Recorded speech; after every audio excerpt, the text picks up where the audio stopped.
este libro lo tenéis en PDF. Para refutar que existe Gladio, primero hay que refutar este libro. Bueno, pero un libro, hay muchos libros. Bueno, este libro, repito, se basa en fuentes que cita. Y una de las fuentes es esta resolución del Diario Oficial de las Comunidades Europeas sobre el asunto Gladio, que es de 22 de noviembre de 1990 y que a su vez remite a una resolución del Parlamento italiano donde se reconoce la existencia de Gladio.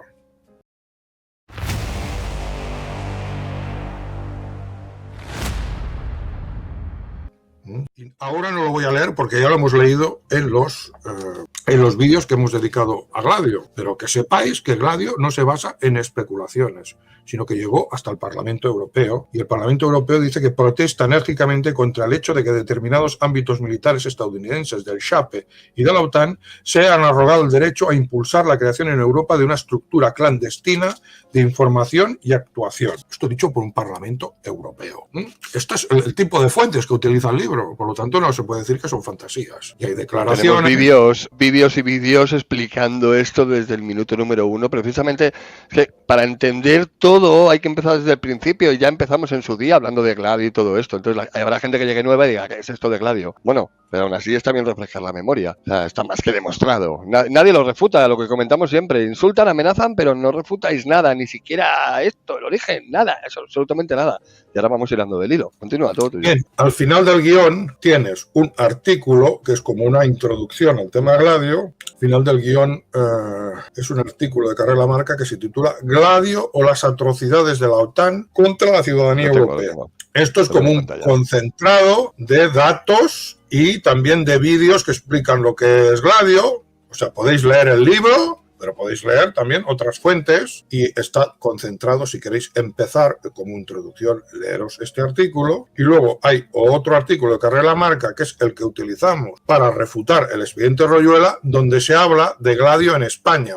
Pero el libro de Daniele Ganser que he citado, Daniele Ganser, Los ejércitos secretos de la OTAN, la operación Gladio y el terrorismo en Europa Occidental. Cuidado, que no es un libro periodístico, es una tesis doctoral con métodos académicos. O sea, a pesar de que el título parezca un poco así, pues no sé, espectacular, los ejércitos, pues es que es literal. Eran ejércitos secretos. ¿Por qué eran secretos? Pues porque la OTAN temía la invasión de Europa Occidental por el Ejército Rojo y creó unas estructuras que pudieran funcionar en la retaguardia si el territorio de Europa Occidental era ocupado. Y crearon pues unas reservas, unas estructuras con hombres formados que tenían que actuar como militares, como guerrilla, y tenían unos zulos con armamento, que algunos se ha descubierto. ¿Y qué pasó con toda esta gente? Pues que el Ejército Rojo no tenía ninguna intención de invadir Europa Occidental. O sea, que hasta aquí la cosa, bueno, preventivamente estaba bien.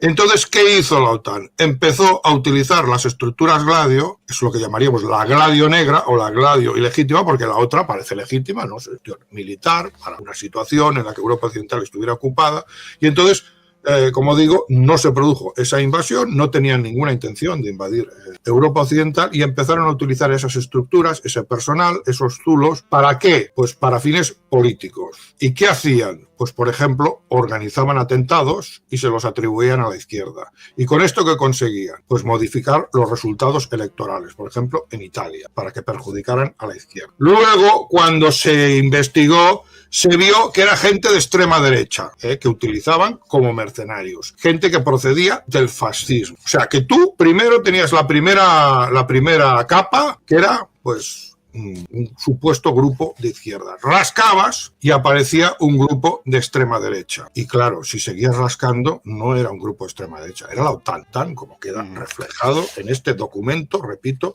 del Parlamento Europeo. Y fue la OTAN, o sea, la Gladio negra, la Gladio esta ilegítima, a la que me acabo de referir, la que, por ejemplo, organizó atentados como el de la estación de Bolonia. Murieron, me parece que 80 personas, ahora no recuerdo exactamente, 80 personas. ¿Estamos hablando del año aproximadamente? 1980, una cosa así. Pero antes hubo otros atentados. Pero claro, Gladio no es solo terrorismo. Yo le he dicho, les estáis acusando de terroristas. No, porque Gladio eran muchas cosas. Gladio era, por ejemplo, una campaña de difamación contra un político que molestaba. Gladio ha pasado de acciones violentas a acciones más de tipo de intoxicación, como se ha visto con el caso Villarejo, porque Gladio sigue existiendo. Entonces habría que ver luego las peculiaridades de Gladio en España, porque Gladio es un término que procede de Italia, que era formalmente era una democracia y por lo tanto estas actuaciones eran ilegales. O sea, se hacían de espaldas al Parlamento, de espaldas a la judicatura, de espaldas a la legalidad. Por eso cuando los pillaban, un juez los podía perseguir. ¿Y qué ocurrió? Pues que empezaron a... Primero, que uno de estos terroristas, pues cantó la Traviata, Vincenzo Vinciguerra, y consideró que todos aquellos fascistas habían traicionado al fascismo, porque se habían puesto a trabajar como mercenarios de la potencia ocupante, que era Estados Unidos. Y entonces, gracias a Vincenzo Vinciguerra, pues empezó a salir todo, hubo investigaciones de jueces, y todos estos mercenarios huyeron a España, donde que había una dictadura. O sea, como dijo un ministro de la época, en España no es que existiera una estructura democrática y luego en los márgenes Gladio, es que todo era Gladio, porque todo no era un sistema democrático, era una dictadura. Hablo de una democracia formal, liberal, pero ya nos entendemos. Entonces, ¿qué ocurrió? Pues cuando se produjo la transición en España, todo el antiguo aparato de Estado, que era todo Gladio, pasó a la democracia. Pues, ¿qué quiere decir eso? Pues que los jueces, los policías eran los mismos. Aquí no hubo una ruptura. Ruptura pactada, que significaba que no se haría ajuste de cuentas con el régimen anterior, sino que se llegaba a un acuerdo para que fuera una transición pacífica. Eso significa que todo el aparato de Estado Gladio pasaba de la dictadura a la democracia. ¿Y qué pasaba? Pues que las estructuras Gladio empezaron a funcionar en España, se produjeron atentados, estaban los italianos, que habían huido de Italia por la persecución, como he dicho, y aquí por cierto, algunos de ellos fueron alojados en la casa de un tal Alberto Royuela, para los nuevos ir apuntando el apellido, pero es que para los antiguos del canal, claro, yo ya he hablado de esto, incluso tengo vídeos explicando, oye, qué casual son estas conexiones, pero es que llega el núcleo nacional y cierra el círculo ya por completo. Entonces, bueno, nos ponemos en los años 80, estos italianos huyen a España y son alojados por Alberto Royuela, reconocido por él, O sea, no es que nos estemos inventando nada.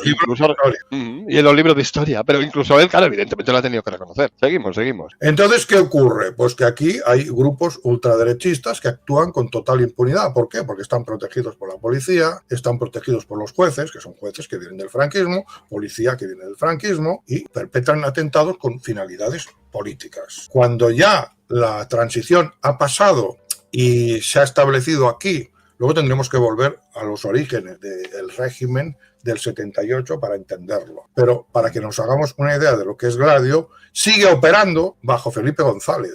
Y son los GAL. Los GAL es Gladio. O sea, son ultraderechistas que hacen la guerra sucia contra ETA, la llamada guerra. Y después de los GAL, ¿qué pasa? Pues después de los GAL no desaparece Gladio como pretende. ¿Y cómo ha quedado demostrado eso? Pues con los miles y miles de horas de grabaciones de Villarejo, que desconocemos. Pero el día que se conozcan, el país va a reventar. Se sabrá lo que es Gladio. Eso que en teoría no existe.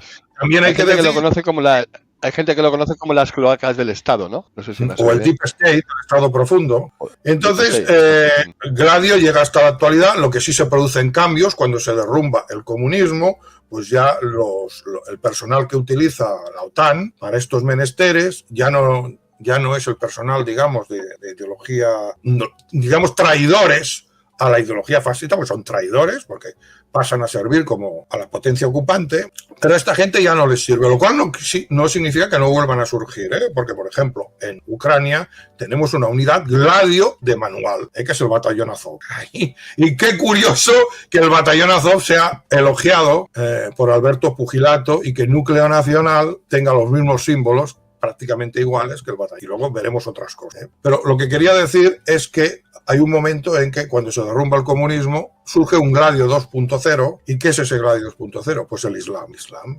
Necesitan crear grupos supuestamente islámicos para perpetrar atentados terroristas. ¿Y con qué finalidad? Favorecer a Israel. Y el 11M, como el ISIS, ya reconocido por el comandante general, ex comandante general de la OTAN. O sea, es que esto está todo ya más que demostrado, no son teorías de nada. Sí, tenemos aquí una abrumadora acumulación de pruebas sobre lo que esto se llama la amenaza islámica, que es una creación de Occidente para justificar ciertas actuaciones también para la política, intervenciones militares, producción de armamento y recortes de derechos en los ciudadanos porque nos han de defender del terrorismo. Y yo dice, bueno, pues es que es el excomandante supremo de la OTAN, Wesley Clark, el que reconoce, y lo tenemos grabado y lo hemos publicado, porque lo reconoce públicamente, no es ninguna grabación secreta, que Estado Islámico fue creado por nuestros amigos y aliados, Israel y Arabia Saudí. So you're in a little bit of a dilemma on that. We need to leave that kind of fuzzy on this, but we need the authorization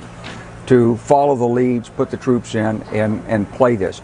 Look, ISIS got started through funding from our friends and allies. ISIS got started through funding from our friends and allies. Esto es Gladio 2.0. Les ha servido, pues eso, las principales víctimas de Estado Islámico son musulmanes y de Al-Qaeda. Yo diría que el 90%. O sea que Occidente, y en concreto Israel, crea una organización islámica para asesinar islámicos. Cuidado. Porque las principales víctimas son musulmanes. Pero también montan atentados y esos atentados sirven pues para justificar, claro, porque son islámicos, para justificar que Israel nos defiende, para justificar el genocidio de Palestina, porque los moros serían muy malos y entonces que los maten ya está bien, sería el tipo de mecanismo mental que pretenden promover con estos atentados. No quiero decir con esto que sea legítimo, sino que es lo que quieren que la gente piense y lo han conseguido, porque se está produciendo un genocidio en Palestina y la gente, pues la mayoría de la gente es indiferente. ¿Por qué? Porque aquí nos montaron el 11M, por ejemplo, que murieron casi 200 personas.